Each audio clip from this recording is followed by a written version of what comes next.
안녕하세요. 일본 소설 재미나게 읽기의 별이별입니다.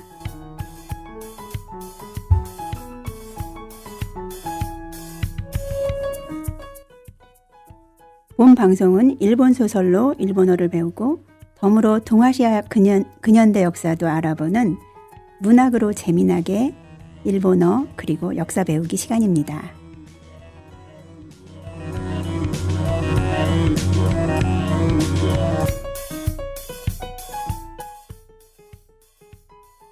오늘은 첫 번째 시간인데요.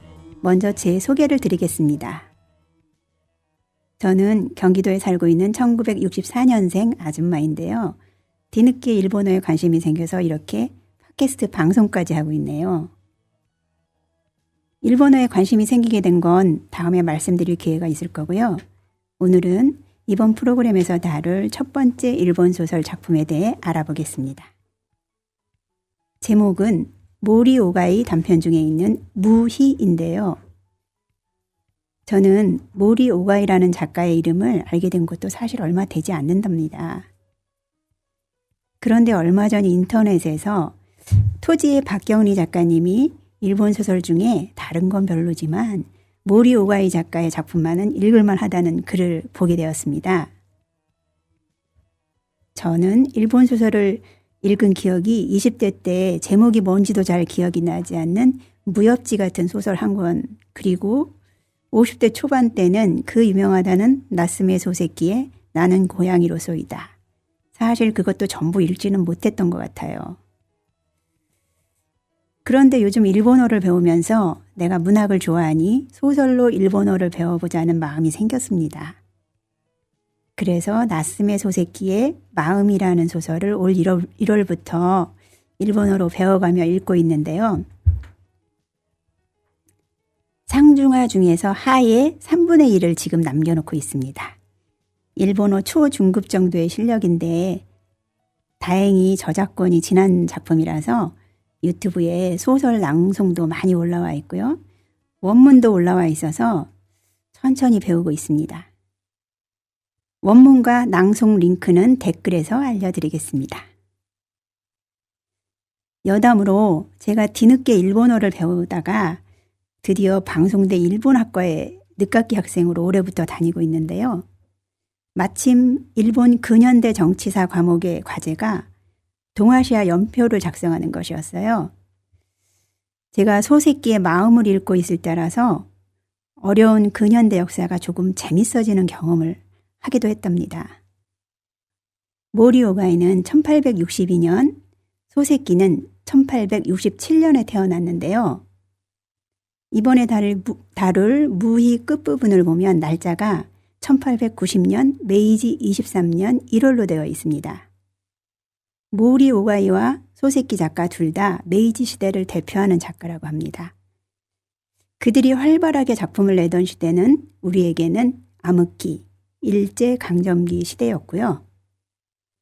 나무 위키에 나와 있는 모리 오가이 작가 정보를 소개해 드리자면 모리 오가이는 대대로 번주의 시위를 맡아온 집안에서 태어났다고 합니다. 의사 집안에서 태어난 거죠. 어렸을 때부터 어머니와 할머니의 뜻대로 상당히 높은 고등교육을 받고 자랐다고 하고요. 새벽 5시에 일어나서 집에서 멀리 떨어진 공부방에 들어가서 사서오경과 네덜란드어를 배우고 또래 남자아이들과는 달리 연날리기나 팽이치기 같은 놀이를 할 시간도 없이 공부했다고 합니다.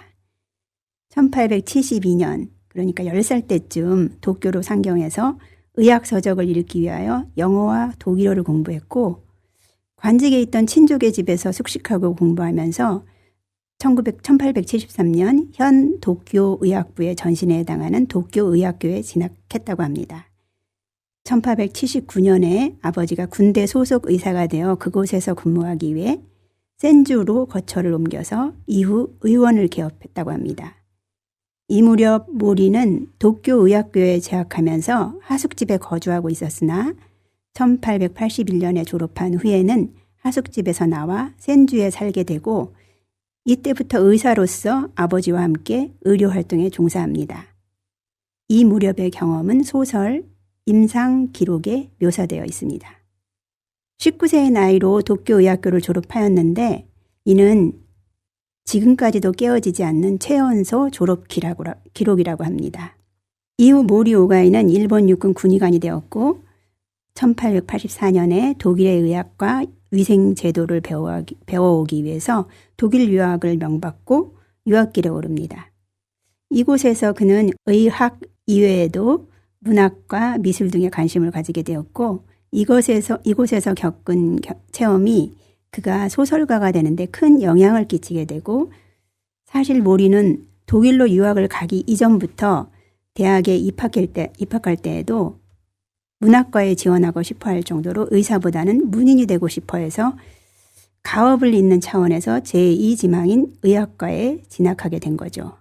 이때 특히 괴테의 영향을 깊게 받았는데요. 괴테의 체념 철학을 모리는 일평생 지침으로 삼았다고 하네요. 괴테식 체념을 모리 본인의 삶에서 맞닥뜨린 여러 고뇌와 굴욕에 대응하는 방식을 형성하는 데에 크게 참고했을 뿐 아니라 지필한 소설의 주제로도 곧잘 다뤘고 괴테의 대표작 파우스트를 번역하기까지 했답니다. 한편 우리가 이번에 다룰 그의 대표작 무의도 이곳에서 독일 여자와의 연애 경험을 모티브로 쓴 소설이라고 합니다. 이러한 독일 유학 경험 때문에 독일어도 자유자재로 구사할 수 있어서 독일어로 이루어진 연설도 유창하게 했다고 하고요. 유학 이후에도 독일로부터 새로운 지식을 받아들이는 데에 적극적이어서 독일에서 출간된 지 한 달 정도밖에 되지 않은 신간서적이 모리의 책장에 꽂혀 있곤 했답니다. 1888년 귀국한 후 군의학교 교관으로 재직했고 이때는 주로 유럽 문학 번역과 평론 등에 치중했습니다. 1889년 그러니까 27세쯤 번역 시집 오모카게를 냈는데 이는 당시 일본 근대시의 영성에 큰 영향을 끼쳤고 1890년 무의를 시작으로 소설가로서도 이름을 알리게 되었다고 합니다. 자, 오늘 방송은 여기까지 모리 오가이 작가에 대해 알아보았고요. 다음 주부터 모리 오가이의 단편소설 무의에 대해 본격적으로 다뤄보도록 하겠습니다.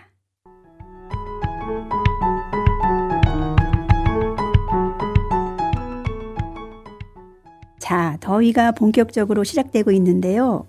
건강 조심하시고 다음 주에 뵙겠습니다.